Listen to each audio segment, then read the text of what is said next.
paz do Senhor Jesus, sou o pastor José Carlos e eu vou estar falando hoje sobre a sutileza da normalização do divórcio. Vou tomar como texto bíblico de referência para este assunto o Evangelho de Mateus capítulo 19, a partir do versículo 3. Então chegaram ao pé dele os fariseus, tentando e dizendo-lhe: é lícito o homem repudiar sua mulher por qualquer motivo?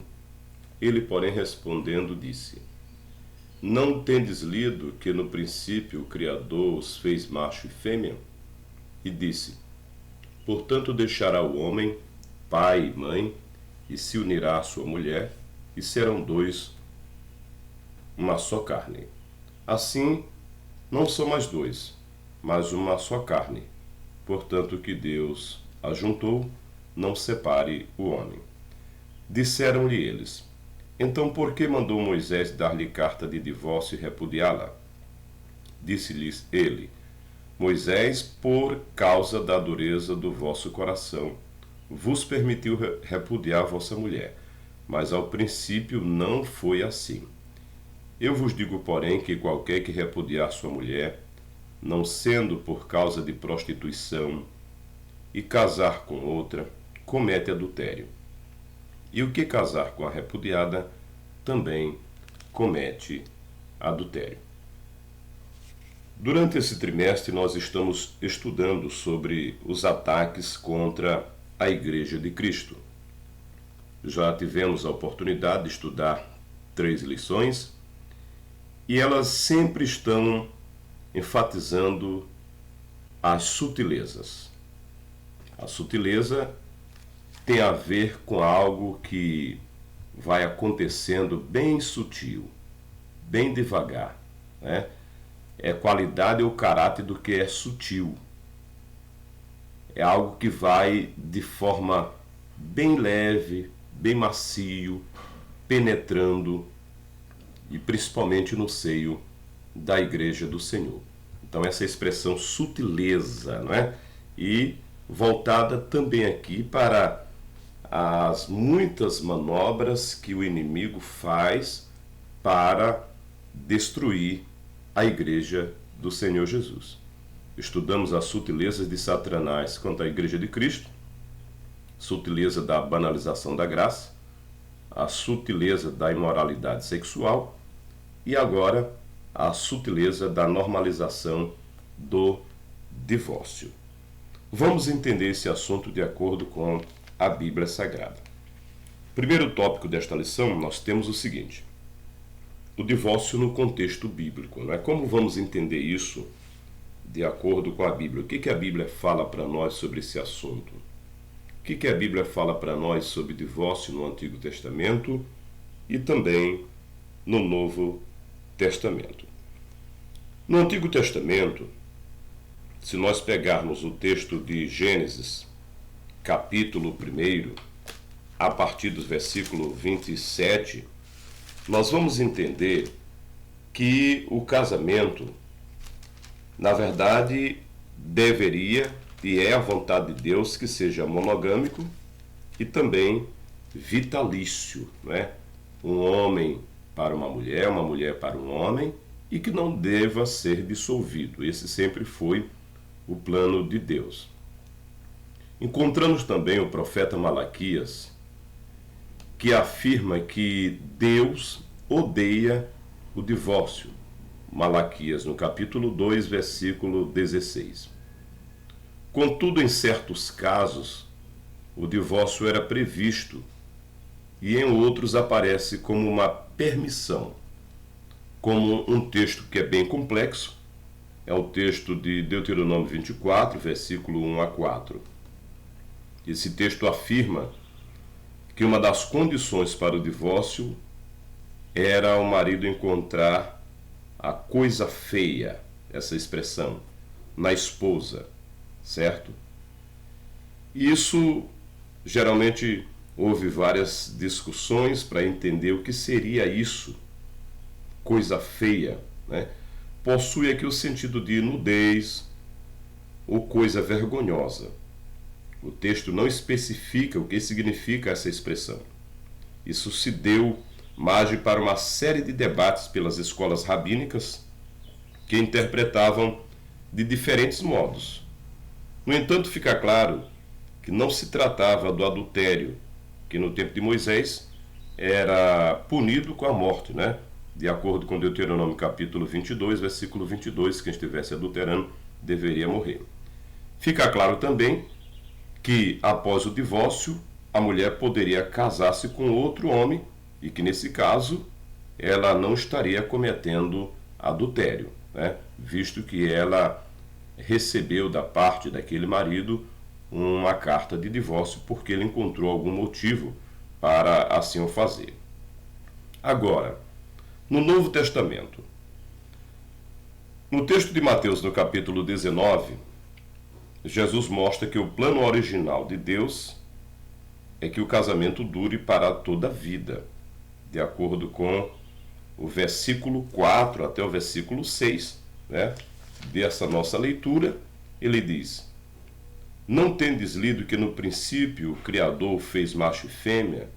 Deixará o homem pai e mãe e se unirá à sua mulher e serão dois uma só carne? Assim não são mais dois, mas uma só carne. Portanto, o que Deus ajuntou, não separe o homem. Nesse texto, Jesus está enfatizando que o casamento deve durar para toda a vida. Não deve, em momento algum, facilitar o divórcio. Ele também rejeita todas as outras razões ou motivos dados pelos fariseus, né, que queriam então justificar essa prática do divórcio. Para justificar o fim do casamento, inclusive, essa coisa feia que está lá no texto de Deuteronômio 24, que não muito claro, como já citamos, né, poderia os fariseus querer justificar isso. De acordo com Jesus, já agora, Novo Testamento, o único motivo que justifica a separação, o divórcio, é se um dos cônjuges praticar relações sexuais ilícitas, isto é, considerado aqui como um adultério, né? E nesse caso, sim, e é permitido o divórcio, porque de fato houve uma infidelidade. Então, nesse texto bíblico de Mateus e nas palavras do Senhor Jesus, o divórcio é a única permissão encontrada aqui. Agora, nós temos, no caso das cartas de Paulo, o que Paulo, o apóstolo Paulo, falou sobre esse assunto, não é? Paulo diz o seguinte: nós temos aqui duas cartas, principalmente a carta aos Romanos, Paulo fala isso, mas bem mais detalhado na carta aos Coríntios, no capítulo 7. No capítulo 7 da carta aos Coríntios, Paulo está respondendo algumas interrogações que fizeram para ele. E o que ele diz? Se alguém se separar, que fique sem casar, ou então que se reconcilie. Então, nesse caso, Paulo não estava a favor de uma separação por quaisquer motivos, né? E encontramos também uma outra palavra de Paulo, quando ele diz que se houver esse relacionamento misto entre um crente e o descrente, o servo do Senhor, ele diz que o servo do Senhor não está debaixo de servidão. Isto é, você está livre para adorar a Deus, mas você está em um relacionamento com alguém incrédulo que de alguma forma tenta lhe prejudicar. Nesse caso, a palavra de Paulo é que o crente não deve estar debaixo da servidão. Significa que o crente tem liberdade para tomar um novo rumo. Mas também é importante observar que quem deve tomar essa iniciativa para o divórcio deve ser o descrente. Se o descrente tomar a iniciativa, não quero mais conviver com você. E aí o texto de Paulo, capítulo 7, versículo 15, vai mostrar isso, que ele está livre. Glória a Deus, né? Então, nós temos aqui duas permissões no Novo Testamento, que é por infidelidade e também quando o crente convive com o descrente e o descrente quer deixá-lo, né? Quer separar, quer divorciar. Nesse caso, o crente tem toda a liberdade. Você não vai viver todo o tempo escravo, né? Vivendo com incredulidade ou com outras coisas, ou até mesmo com agressões. Nesse sentido, a Bíblia dá esse respaldo. Vou ler esse texto da primeira carta aos Coríntios 7, versículo 15, numa linguagem bem mais facilitada. No entanto, se o marido ou a esposa incrédula se separar, que se separe.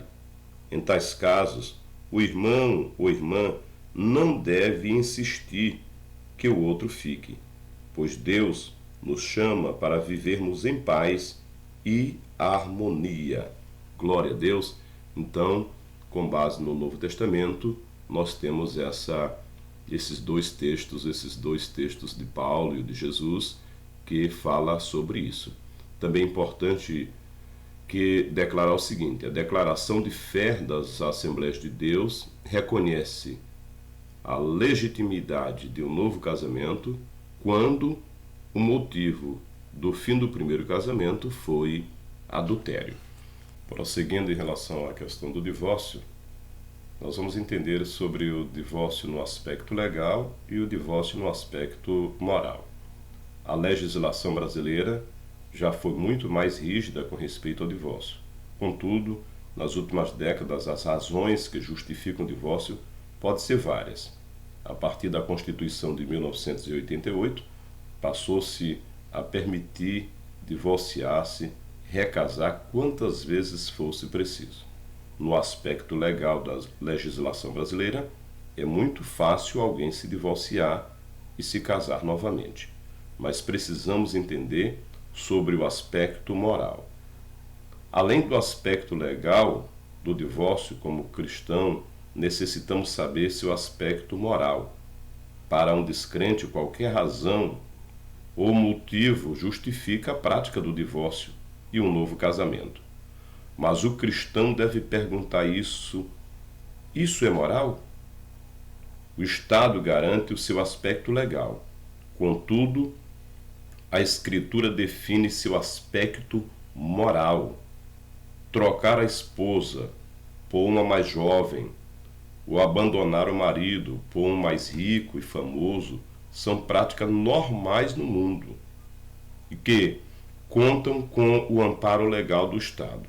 Contudo, isso é moral para o cristão? O crente pode fazer isso? No caso de pastores, além do aspecto legal, deve-se levar em conta, sobretudo, o aspecto moral do divórcio, de acordo com Malaquias 2,15. O texto já mostra que Deus odeia o divórcio. Alguns se divorciam, mas nunca deveriam ter feito. Há um preço alto para se pagar. Aqueles que se arriscam a desobedecer a palavra de Deus forçosamente terminam machucados.